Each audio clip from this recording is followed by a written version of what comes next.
Hey friends, how's it going out there?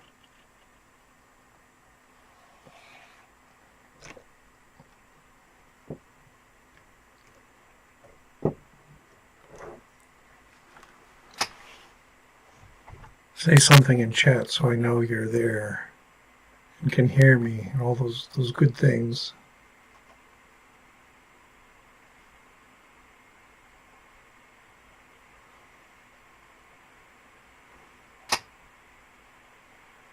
Oh, it's always amusing to look over at the control panel and see the number of viewers dropping as soon as they start speaking.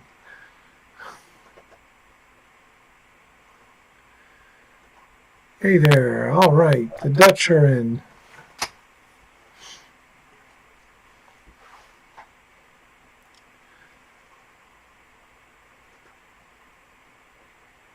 My audio is a little hollow. Turn that up a little. Get a little closer to the microphone. Yeah, that might help.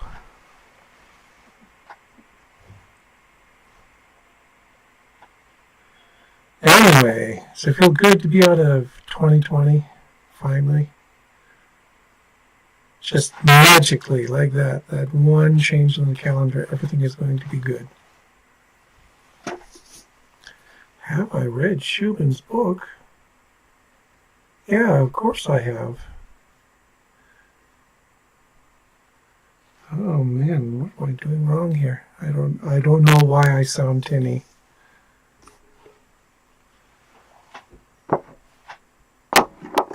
I'm looking at controls over here. No, everything looks fine.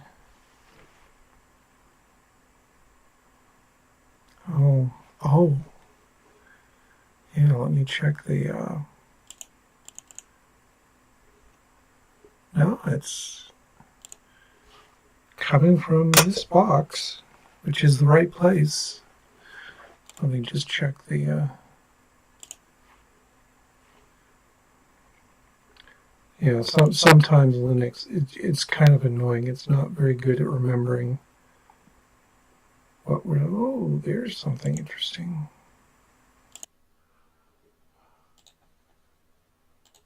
Okay, is that any better?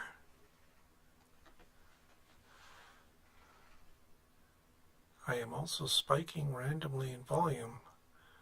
Oh man. Okay, well, I just told the operating system to quit using this crappy mic over here and use this one. So maybe it'll come out a little better. All right. Now I sound buzzy. Okay. I'm beginning to hate audio systems because I don't understand them very well. Let's charge in anyway. We'll just pretend. Okay, yeah. Really, I'm using Linux here, and it kind of drives me nuts because I tell it use the Focusrite sound input and output, and then every once in a while it just says, no, I don't want to. I'm going to pick a random device and use the input from that. And then I start up and you get these weird complaints about the sound. Anyway, so I hope it is now purified. It's all coming through this microphone, and well, I got another one here, but that's a good microphone. So we're all good. Okay. Yeah, so, this really is a good book. Jackson's read it too. It's Neil Shubin's review of basic developmental biology and Evo-Devo and all kinds of things I love to talk about and read about. So, yeah, I kind of recommend this highly. That, if you've read Sean Carroll's book, Endless Forms, the Most Beautiful, he tends to focus more on the evolutionary side of this. And Shubin is Is this surprising? I don't think it's surprising. Schumann talks a lot about development in this book because that's where everything starts. Is once you understand development, you can understand what's going on with the evolution. So, and this goes back a long ways. I mean, look at this. This paper is from 1995. Well, submitted in 93. So it's been around for a while. And yeah, I've been using it quite a bit in my evolutionary development courses because I think it sends an important message that, that what you do is you look at the evidence, right? And one of the interesting things about the evidence in this paper is that there isn't a unitary salamander form. You look at it, and there's all this variation extent in the population. Like it says in the abstract, something like 30% of the individuals in the population have some developmental variation in their limb organization. And remember, he's only looking at limb bones, the limb skeleton. And so, there's all kinds of other variation that's existing in the population. We might as well just face it that every individual is unique and different and contributes a different measure of something or other to our evolutionary future. In this book, he also brings up another important point, and that is that when you look at the patterns of variation, they're not random. That there are consistent patterns even in different species of urdeals, where there's particular bones that tend to fuse and particular others that tend to separate. There's particular patterns of gain and loss. That there's something about the underlying genome that biases the salamander limb development in a particular direction. So I think that's also an important point. So what do you people have to say? Did anybody read the paper?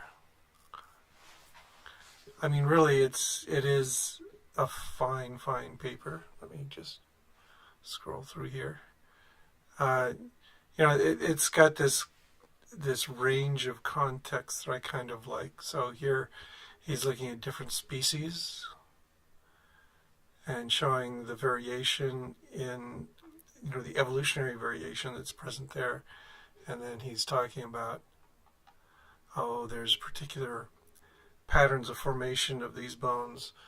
And then there's the canonical Tarika pattern right there. And then all these tables, I just talked about one, but he's got all these tables where they're trying to tease apart the basis of the variation. So he's working through all this stuff.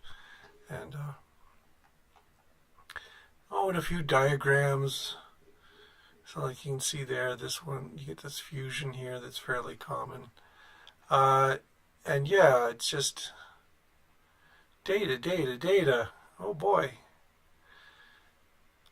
Which is actually a little bit of a problem for me when I'm trying to present this on YouTube, is because I can't go over all the data. I'm trying to keep these little videos under 20 minutes. And if I tried to go over all that stuff. This is a paper that when I present it in a class, what I generally do is I'll talk about it for a while, and then in the next class session I will have told the students, you have to read this paper before you come to class, and then we would spend an hour talking about it. And so it's everything on YouTube is so abbreviated. Yes, hello Neslig. Glad to see you could make it. So, any other comments people have? Anything else people want to talk about? Oh, you started watching after viewing me with Dawkins? Oh, okay. Yeah, there's a decade of my life that's kind of painful right now. Is this variation within salamanders alone, amphibians alone? Do other vertebrates have similar variations in bone structure? Oh, that's a good question. I don't know. I'm sure they do.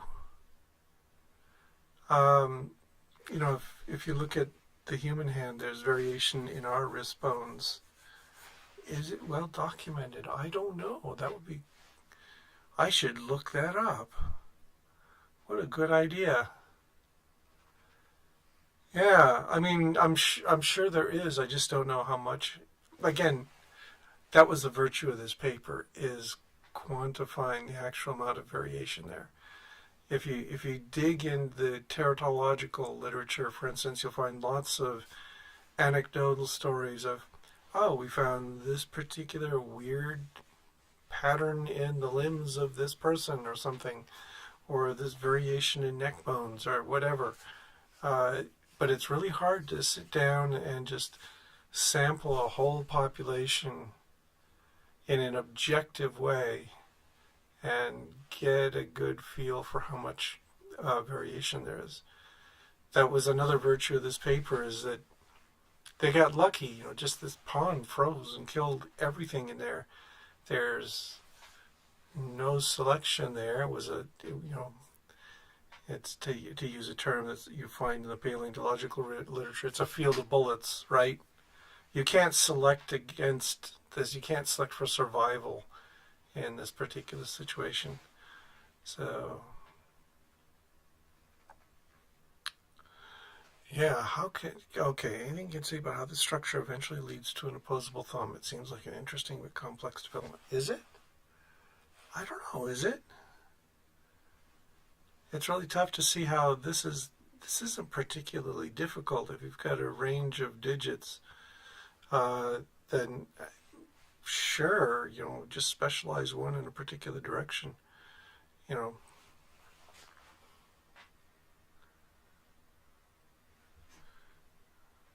yes. Oh, yeah, sauropsids vary a lot in vertebrae, and mammals have very few vertebral variations.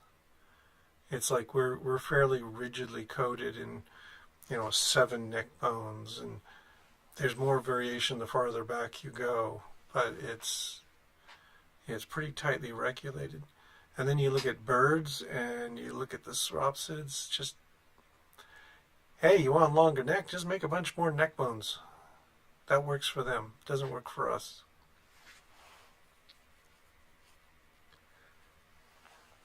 Okay, Nestle asks, how modular is the limb development? Like, is the development of the humerus and ulna largely independent from the phalanges?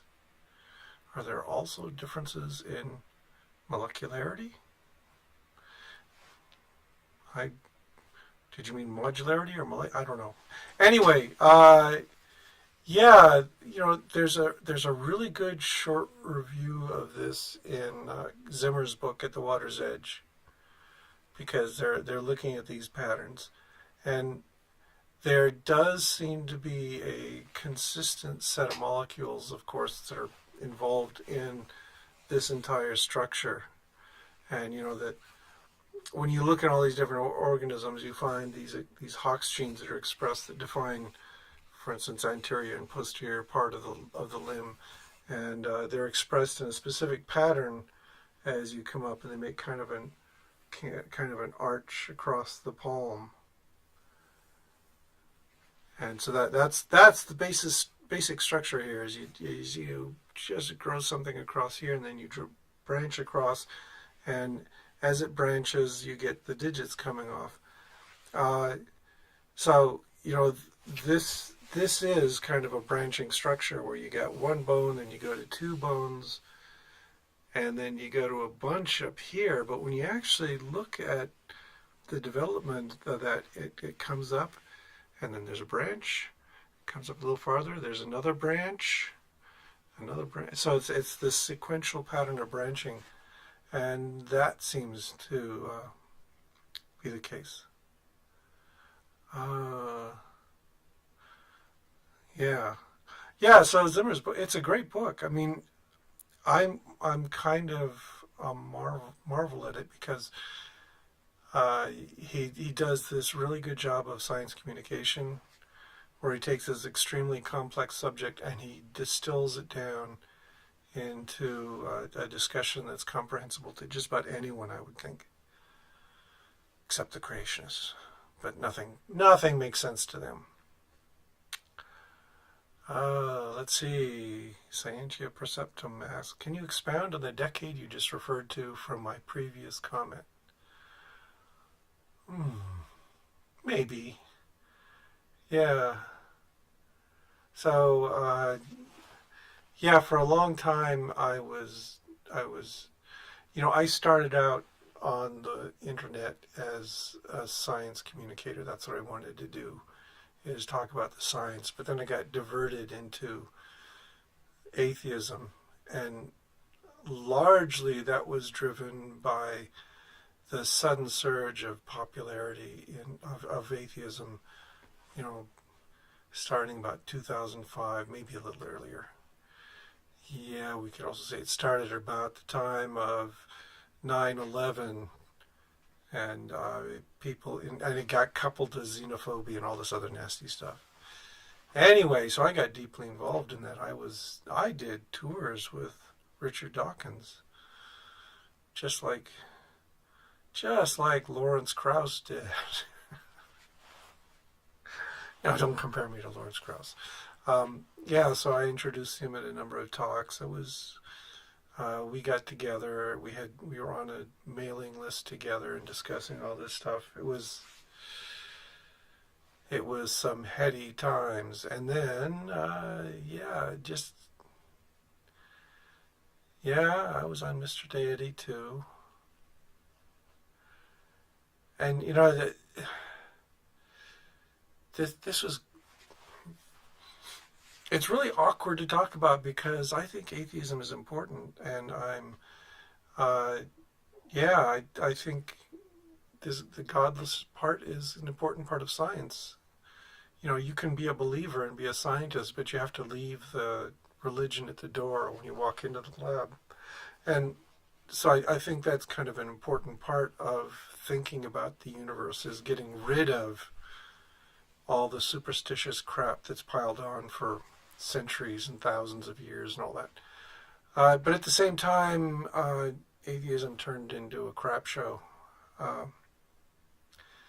It got really, really bad there for a while, and it's still kind of bad that the atheist leadership has consistently given the wrong answer on issues like feminism and so forth. So,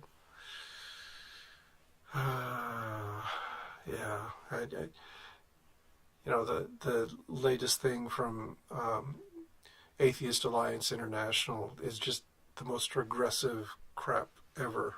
And so anyway, I felt like there were some good things from that previous decade. Right, I got to get out and talk about science. That's mainly what I did at conferences, was go to atheist conferences and talk to them about evolution and science and all that kind of good stuff. But then that got overshadowed by the anti-feminists and all that kind of stuff. So don't want to go back to that.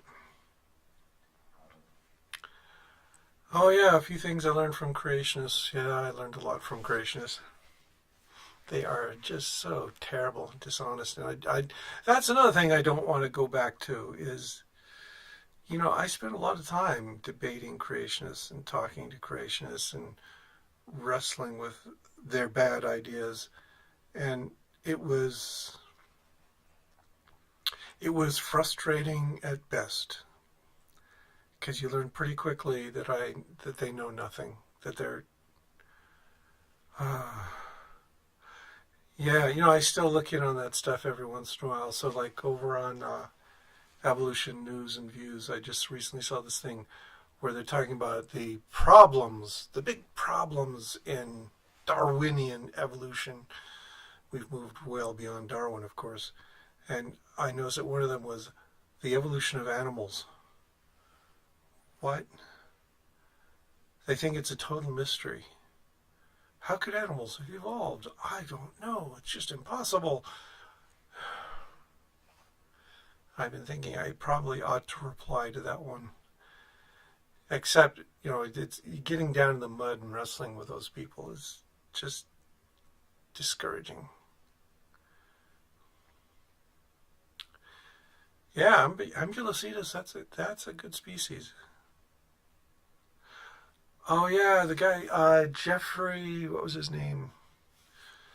So yeah, I debated that guy who wrote this whole book on missing links, and he was from Eugene, Oregon, of all things. He was an MD in Eugene. It was kind of shocking, and yeah, he wrote this whole book on missing links, basically saying they're all missing. And he had never heard of Pakicetus, never heard of giraffe fossils. I threw a bunch of them at him, and he was just totally unfazed. His name was Irving J. Wanker. Oh, yeah, I just remember Jeffrey in there. Simmons. Jeffrey Simmons, that's it. Yeah. Constructive neutral evolution. Sure, that's. Yeah, although I kind of look at constructive neutral evolution from the perspective of a developmental biologist, which may not be quite copacetic with how the big names behind it view it. That yeah, you can have neutral evolution that leads to greater and greater complexity and can actually produce new constructive phenomena, new novelties. And so that doesn't bother me at all. That seems to be sort of a natural expectation here. Yeah. So I'm not at all surprised by that. So, constructed. Yeah, that I'll put it on my list of things I should do a video about, because it's really an interesting idea, and it's also kind of counterintuitive to the way many people think about evolution, because so much of evolutionary thinking by the lay public, at least, is tied up in selection and nothing but selection. Oh, yeah, street epistemology? Ambulocetus? You don't do street epistemology, do you? I really don't like that. Yeah, street epistemology, when I first heard about it, and I watched a couple of videos of it in practice, and what drove me crazy was, but this is what Ray Comfort does. Go up to lay people on the street and confront them with conflicts with their assumptions. Yeah, Anthony Magnabosco seems like an all right guy. I just wish he wouldn't do that. Well, yeah, so it works, I guess, because what you're actually trying to do with street epistemology is trying to generate dissonance in the brains of people. You're trying to raise these conflicts that they hadn't seriously considered about before, and then boom, there they go. Again, it's what Ray Comfort does. Yeah, so yeah, if I wanted to go out and do kind of a superficial conflict generation in the lay public, sure, that's what street epistemology is. And maybe some of the time, if you motivate them and they go and they look deeper into it, it becomes something more substantial. But I don't know. Do I think the selection focus is due to people like Dawkins? Well, Dawkins is just sort of a follower of Maynard Smith. So I would blame Maynard Smith first.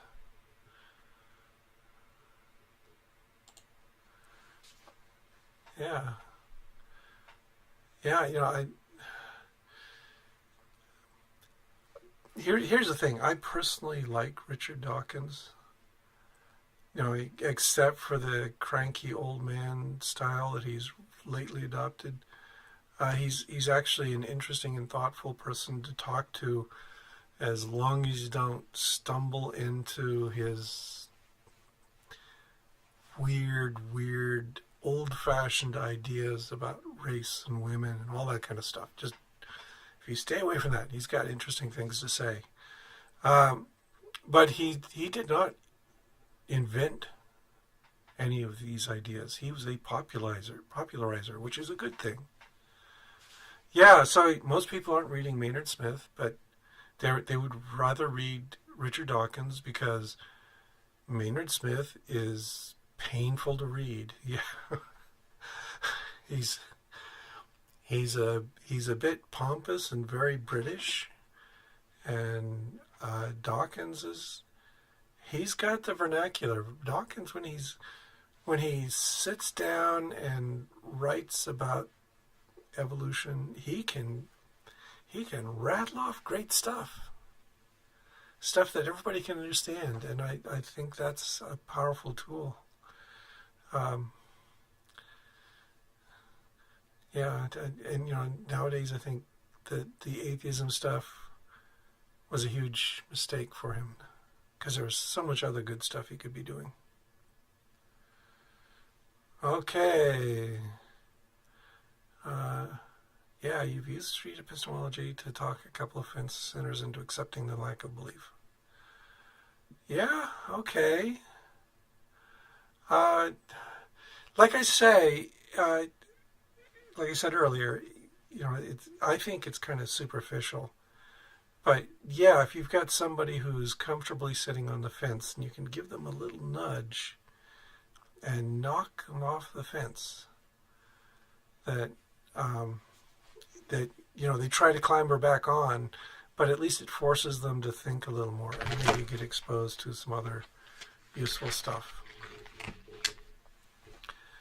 Okay, yeah, he put such a focus on selection that he accidentally dismisses. I think he purposely dismisses other aspects of biology.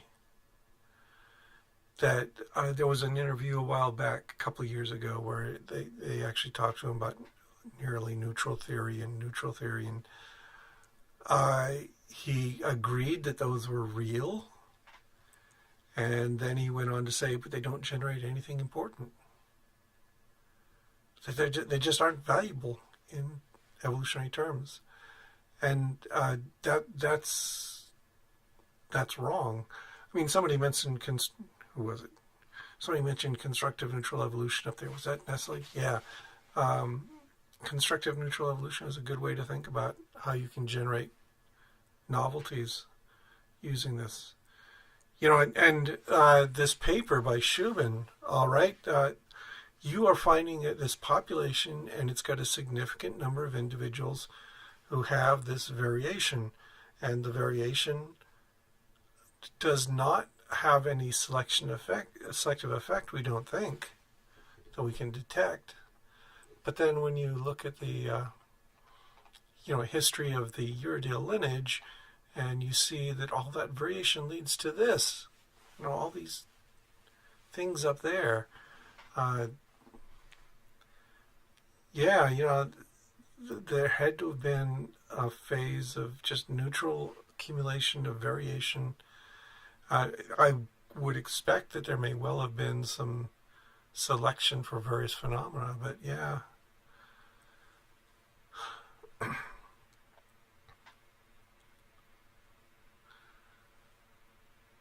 What do I think about the Darwin versus Wallace views on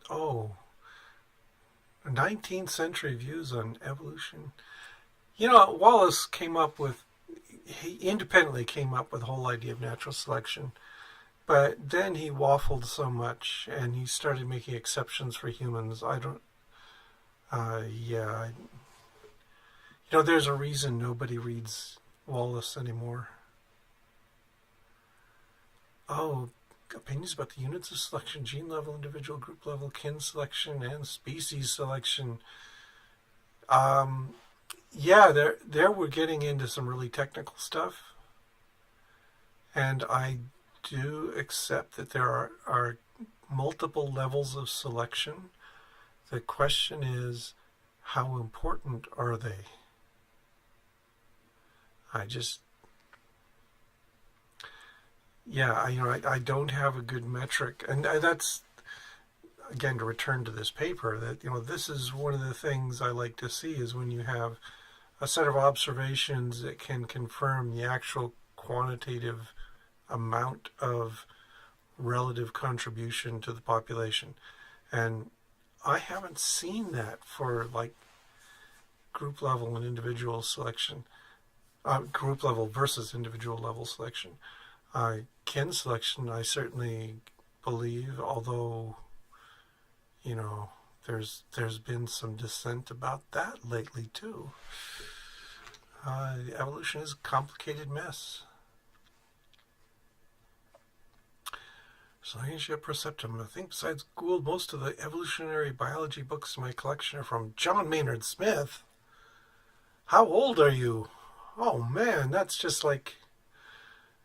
No, those are classics. It's good that you're reading them, or have read them. But, that's like... I haven't reread any of those books by Maynard Smith. I read them years ago, and that was enough. They're like I say, they're classics. They're great books. But I'm more interested in the developmental aspects, and Maynard Smith does not appreciate developmental biology at all.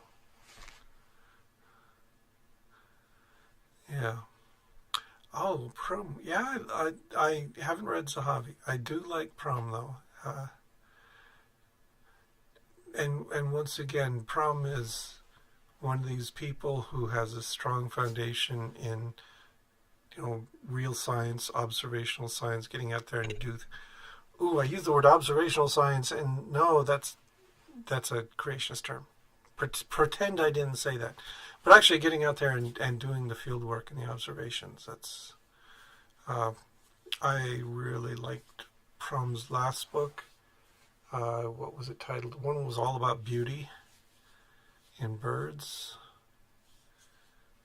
Yeah. Some paleontologists don't like Gould, but he was an important communicator. Yes, and the heart of the conflict there is people like Maynard Smith, who are so steeped in the natural selection style of thinking about evolution. And Gould was strongly interested in developmental biology, strongly interested in neutral evolution, and moved well away from the Maynard Smith perspectives. That's why they didn't like him very much at all. But personally, I am more of a Gouldian than a Maynard Smithian. That partly that's historical. I grew up reading Stephen Jay Gould, and I've got all of his books scattered around here somewhere. So, yeah.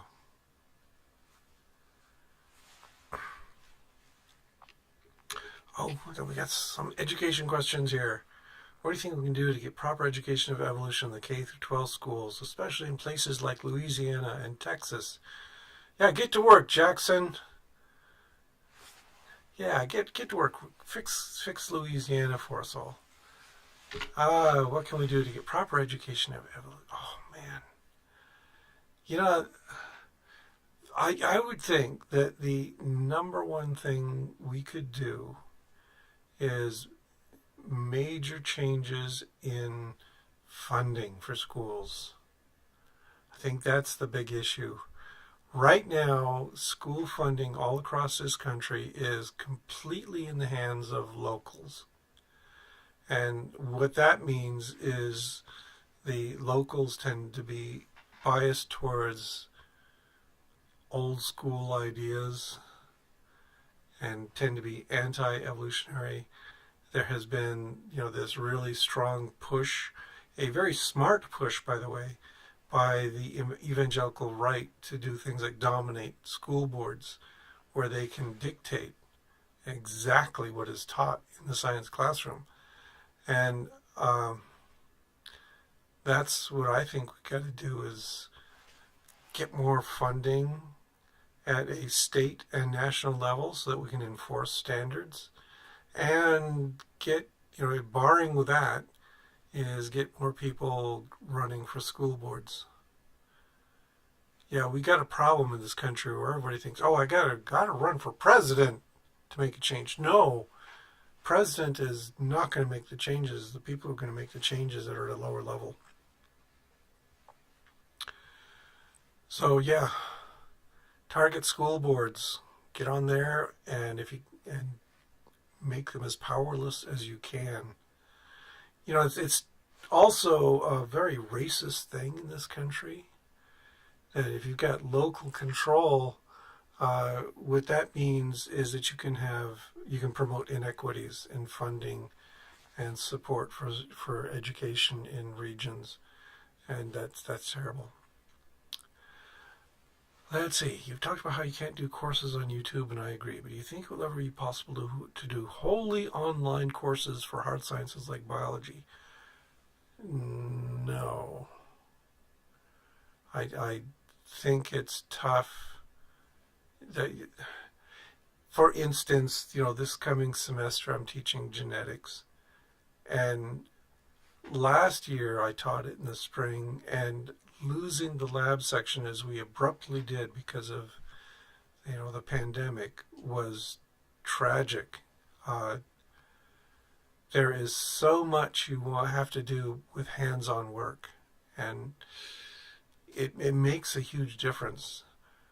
I wouldn't have become a college professor if I had done everything online, because what got me engrossed in biology was, as I mentioned in this week's video, is being able to sit down and actually work on these animals. And, I talked about the anatomy. We also did developmental biology. I was cloning frogs as an undergraduate. Yeah, so there's just no replacing that, I'm sorry to say. So, yeah, you need the hands-on stuff.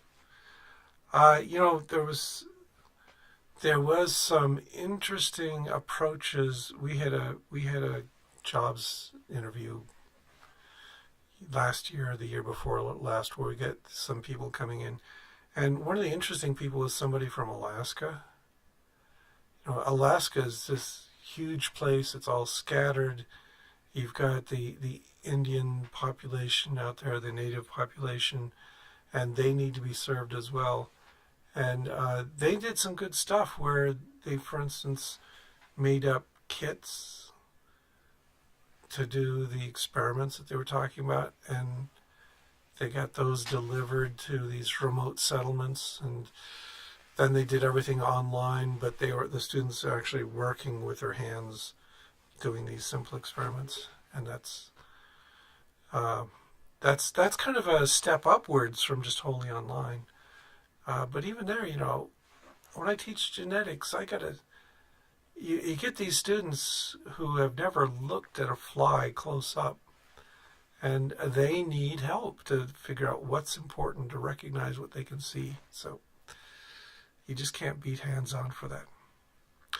Yes, Jackson, thank you. The Prum's book was The Evolution of Beauty. I knew beauty was in there somewhere.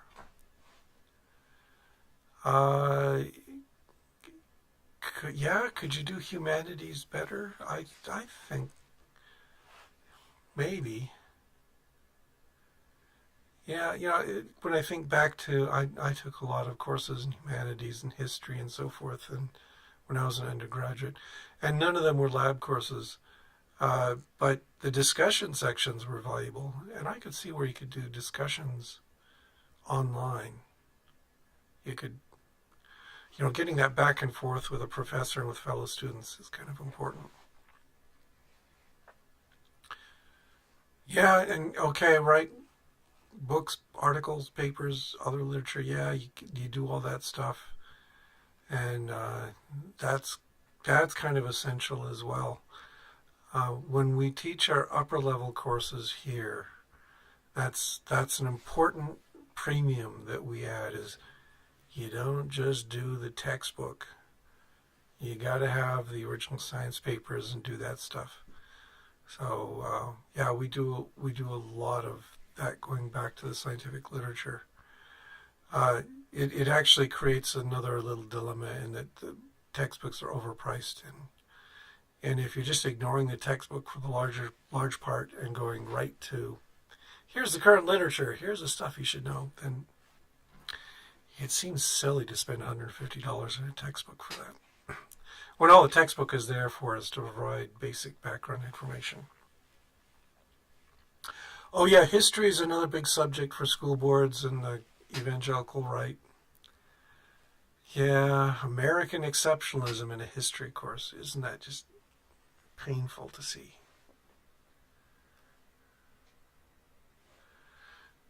Ah, yeah, okay. Scientia Perceptum grew up with a lot of technology starting in 1983. Yeah, I agree that technology is really useful. And there are a number of genetic simulations, for instance, that are kind of nice. And the thing is that when I compare those to what you actually get in the lab, that the simulations all seem to run on rails, and you don't get the weird, unexplainable results that you do in a real lab exercise. And you don't. You're less likely to have things go horribly wrong in your experiment, and having an experiment go horribly wrong is the most informative thing you can do in the lab setting.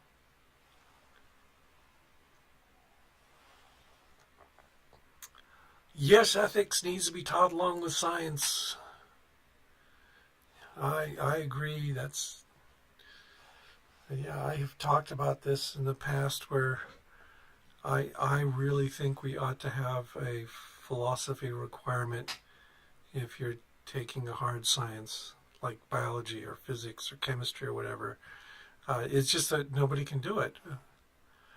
The other thing we're struggling with is we have a 4-year curriculum, just 4 years. If it goes over 4 years, and it always happens, you get students who need a 5th year to finish their degree. Everyone squawks. The administrators scream. The parents complain. It's one of the metrics for the success of our program is the 4-year graduation rate. So adding a ethics requirement, you get so much punchback that nobody wants to do that. It's terrible. Yeah, American exceptionalism is a big issue. I just don't understand it. I grew up learning American history from teachers in junior high and high school who were actually willing to discuss the problems. I had a few conservative jerks who didn't want to, but a great many were very good at exposing the myths of American history, which is really instructive. But right now, again, if you do that, your local school board is packed with idiots who will scream bloody murder. They want you to teach the purity of the American experience and how we are the best nation on the earth. And all you got to do is look at the data, look at other countries. Canada up north, they're doing a better job with so many things than we are. I'm not saying they're perfect, but that they're.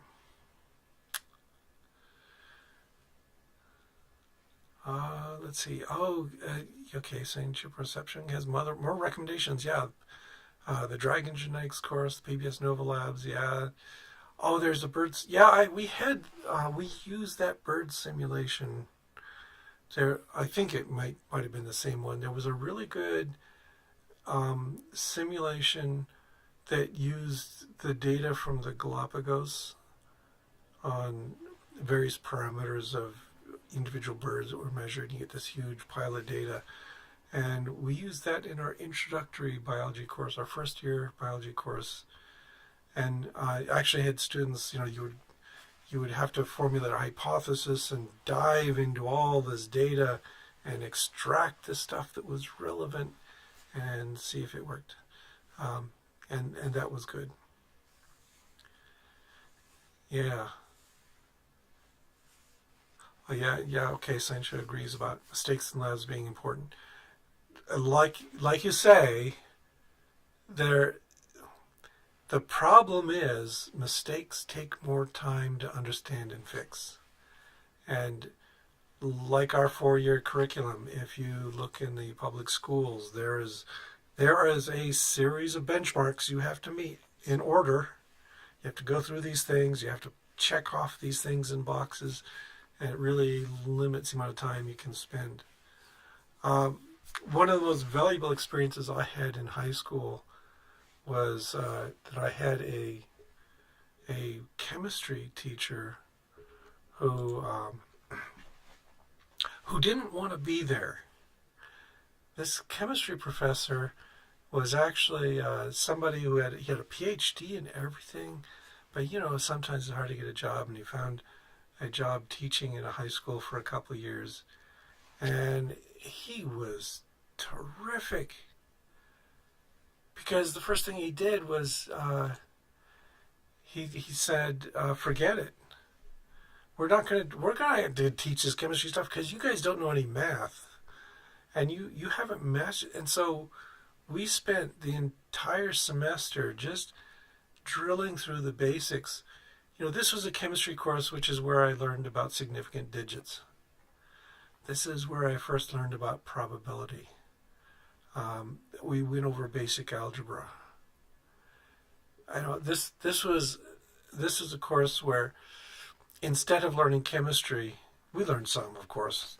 Chemistry was sort of the exemplar for all the things we're talking about. He had us get slide rules, and we learned logarithms. And we used, we do all these exercises in, back of the envelope calculations. That was just mind-blowing for me because we actually sat down and learned all these really useful things that I was able to apply in all of my courses after that. So, yeah. That if I had my druthers, I would take over our introductory biology course, our first year biology course, and throw in more of this, quantitative reasoning. It really makes a big difference. Okay. Oh, not trickle-down economics. Yeah. Phoenix Marine mentions trickle-down. Oh, yeah, Ambiocitus. It doesn't work. Empirically, it does not work. It has never worked. If I had a fun afternoon, I would go dig up Ronald Reagan's grave and piss on his corpse because he promoted so much of that bad garbage.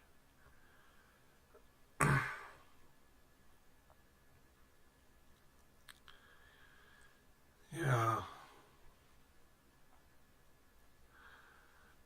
Okay. Just because I'm Asian does not mean that I'm good at math, says Phoenix Marine. Yeah. Well, there's a double whammy there. Let's get rid of the racism and all the biases that are out there. I grew up in the Pacific Northwest, where the big minority there was Japanese and Chinese students, and they're just as diverse as all the white people there. And yeah, so let's not do that. And yeah, math is really important. This has been the number one issue for incoming students at the college level is if they want to go into the sciences, chemistry, physics, biology, do they have sufficient math to do it? Generally, if they're going into physics, they already know. You're not going to go into physics unless you've already taken calculus at the high school level. People know that. We get so many students who cruise in thinking, oh, well, I can be a biologist. I don't need any math to do, and whoa, what a shock. Yes, you do. You need lots and lots.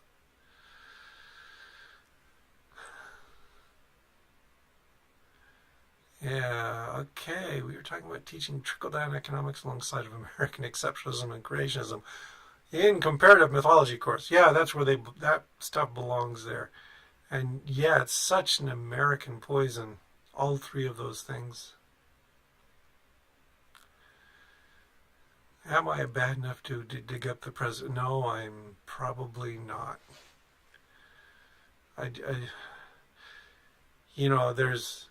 There is a tradition in some of the European countries. I know Italy has done this, of digging up the dead, the really bad ones, and throwing them into the Tiber and all that kind of good stuff. And we should do that. But we tend to mythologize our leaders way too much.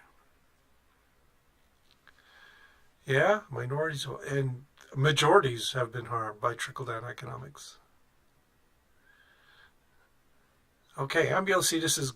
Let me know when you do it so I can be there, because we need a lot of people to piss on that corpse. Oh yeah, orders of...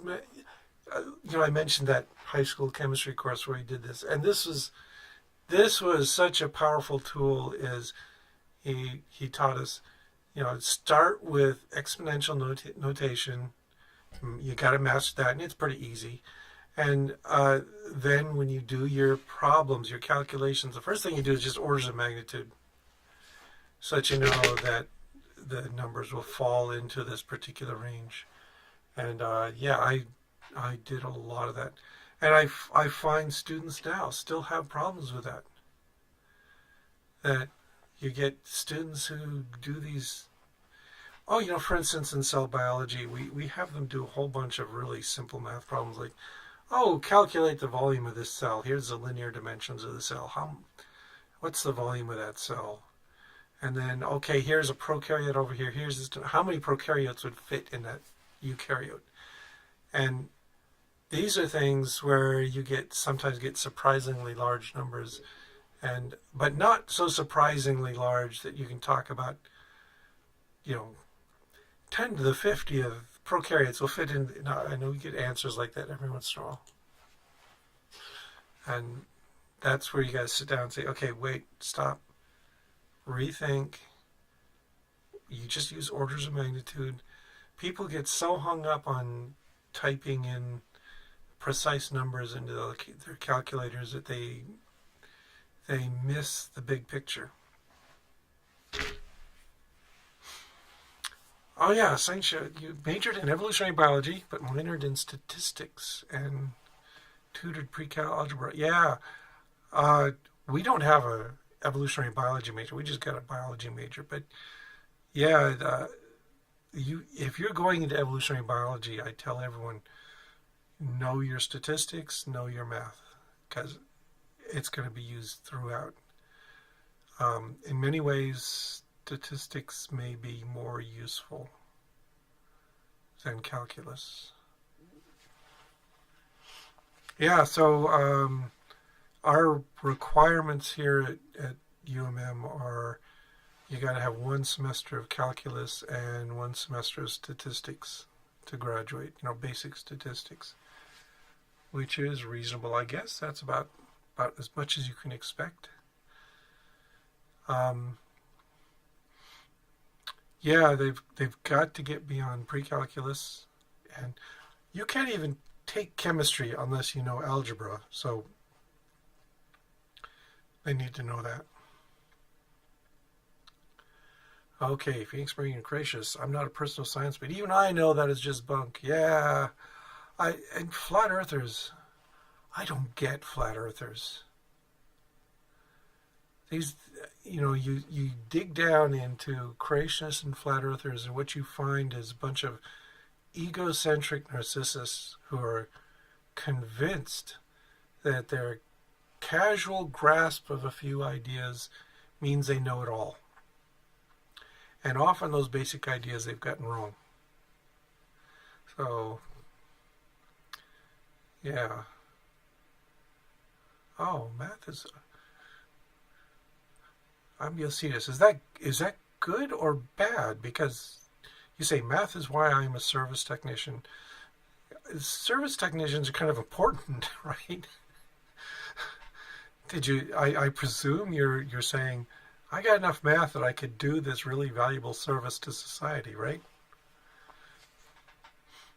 Okay, let's talk about salamanders. Yeah, and their legs. Yeah, salamander amphibians are kind of cool because they've got so much variation in limb structure. As I mentioned in the video, I did a lot of work with salamanders, surprisingly. But I took... Oh, wait, except Dunning-Kruger. There's all this stuff I just recently read where Dunning-Kruger is not what you think it is. Anyway, take it back to salamanders.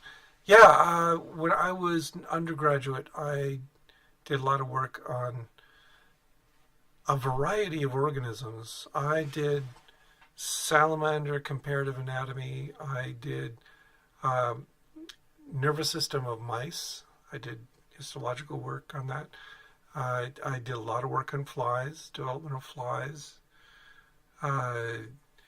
I also did neurosurgery. For a couple of years, I was a neurosurgical assistant for pre-meds. So I did a lot of,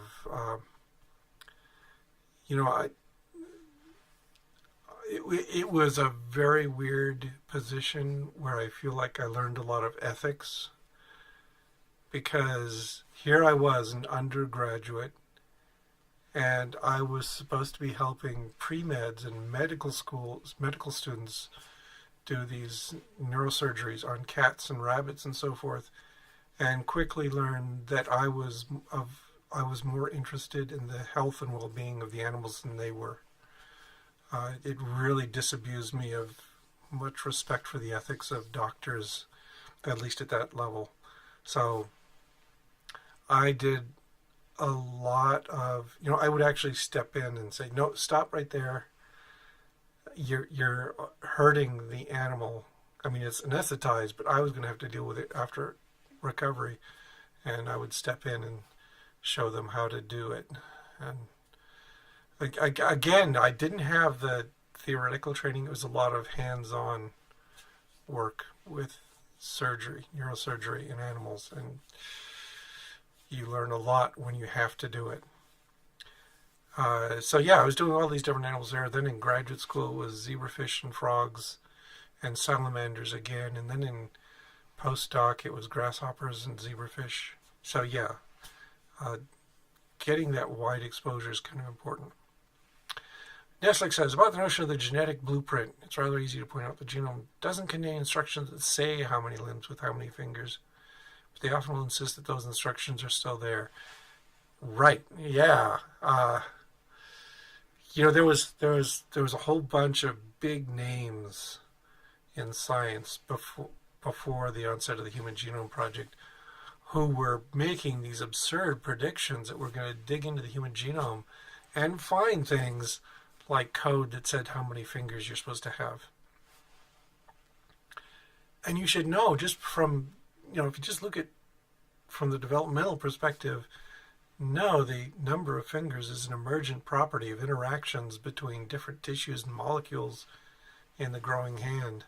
And there's not one recipe stored away somewhere. So, yeah, I just did not see that much. So, yeah, even even back in the 80s, because I started out as a developmental biologist, I could see that that was BS. Also, another good thing to read is Dick Lewontin's work. You know, back then I was reading, back in the 90s, I was reading Biology is Ideology, and also his Triple Helix book. Those are really good books for giving you the big perspective on, you know, how it's not the kind of... I think a lot of the smart people in molecular biology came into it with a lot of perspective from computer science, things like that, and thought of the genome as a computer program, and it's not. And doesn't work like a computer program at all. So yeah, it's just... No, that was just bad science. Really, I wish everybody would read Lewontin. Because, yeah, there are people who despise him as well, and it's a lot of the same people who disliked Stephen Jay Gould. And, you know, I read Jerry Coyne, and he's so down on his advisor, and I'm sure there must be some respect in there somewhere, but he really doesn't like his ideas, and those ideas inspired me. Maybe it's one of the reasons that Coyne and I rapidly came at odds. Yes. Oh, the first male salamander was wandering around stumped because he couldn't... Yeah. Yeah, the Kirk Cameron Ray Comfort School of Creationism. Genetically, we have 6 fingers. Right? What? No, we don't. We genetically, we've got a set of interacting pathways that tend to produce 5 fingers. Oops, excuse me. Still working on my coffee.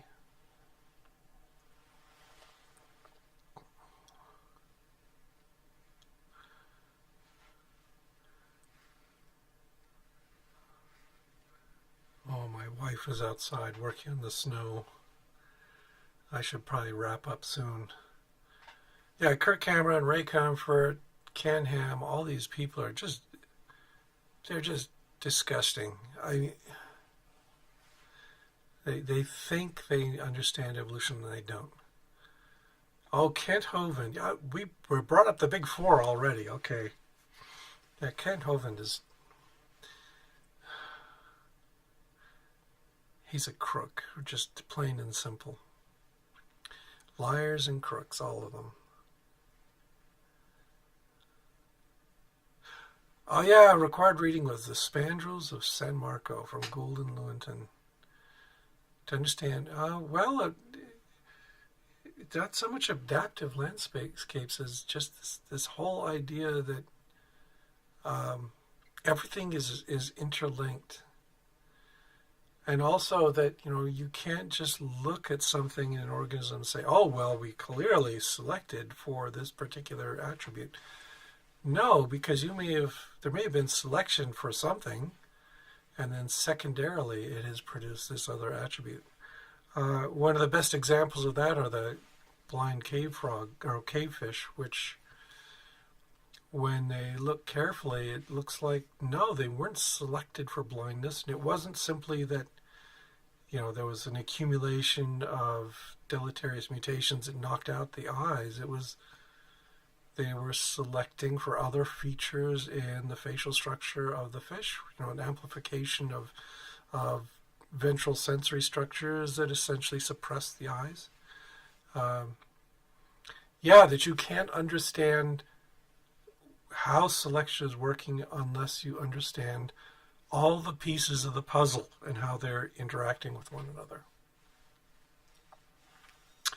Oh yeah, I read about the Kirk Cameron maskless sing-along over Christmas. This is just terrible stuff. You know, that they've spread from creationism to flat Earth to anti-vaccination to anti-mask wearing and all this kind of crappy stuff. Oh yeah, Gould's book Full House is a really good book to read, and it also is one of those books that emphasizes probability and statistics.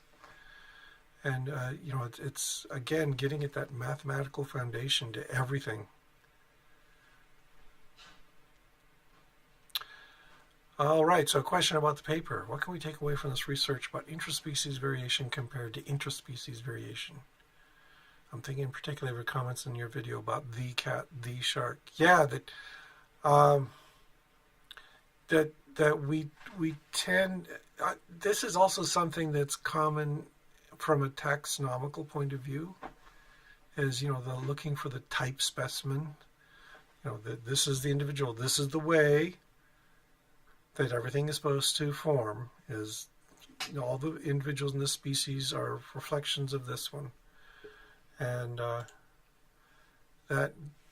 that's dangerous thinking. Typological thinking can screw you up pretty good. And one of the other emphases in evolutionary biology is population thinking, that what matters is the population. So being able to do work on interspecies variation, being able to actually look at the population as a whole and see all these different things that are working together. Yeah, that's the foundation for future variation and our future directions that evolution can shape the species.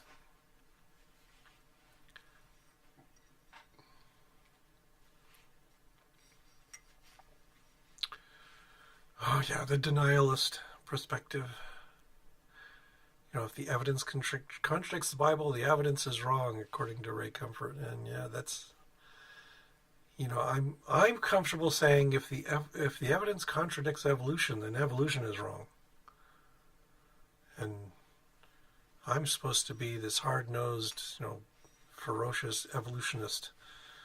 And no, that's not the way it works. If you're doing science, you got to be prepared to change everything. Of course, evolution has so much evidence in its favor. It's going to take something pretty dramatic to change our minds about it. But we've had multiple examples where that has happened. We've gone from the pure Darwinian perspective to the neo-Darwinian synthesis, which greatly modified our perspective right there, to neutral theory and nearly neutral theory. Those are big changes. Oh, virus deniers. Yeah, they're out there. I've run into a few of them. Those actually exist. Yeah, being in public with reasonable precautions is fine. I wish we had reasonable precautions. That we're just rolling back towards the bad old days of June when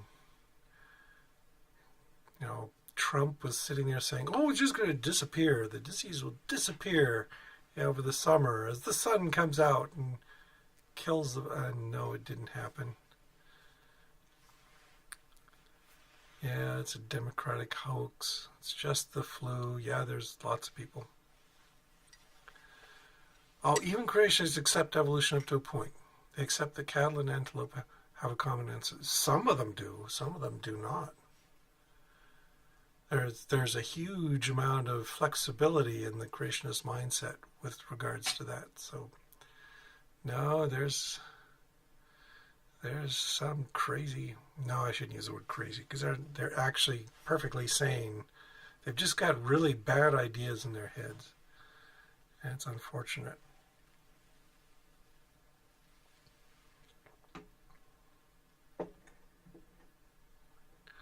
Oh yeah, it was created in a lab in China to make Trump look bad. Yeah, 300,000 people dead is just to make Trump look bad. That's a new kind of narcissism there.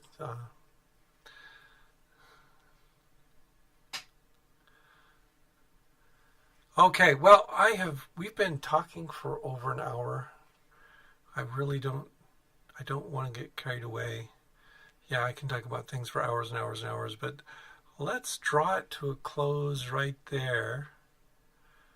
Uh, I'm putting together another bad science video for tomorrow, and I've got a couple of options for what I'll talk about on midweek with my Evo Devo diary stuff. So yeah, there's more to come. We'll do this regularly. So next weekend we'll be doing this too. Oh, what are your thoughts on the name for the current paradigm? The extended synthesis or integrated synthesis?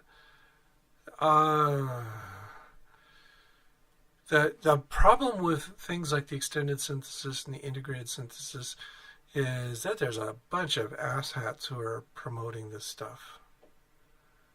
And yeah, it's the theory of evolution has evolved. I don't feel like I need a new name for it. The evolution that we understand in 2020 is different than the evolution we understood in 1980. That's different from the evolution we understood in 1940. So let's just keep going with it. Oh yeah, the super hyper mega. Yeah, there's a lot of creationist nonsense out there. But before we get sucked into that, I'm going to stop here though. Let's just let it go there. It's been fun talking to everybody. File things away in your head, and we can also talk about it next week. And so, yeah, I'll be back at this every week for a while, and we will talk to you all. Oh, look at there, 147 people were on here. Wow. Okay. That's pretty good. Anyway, we'll talk to you all later. And so long. See y'all later. And bye. End stream. Good.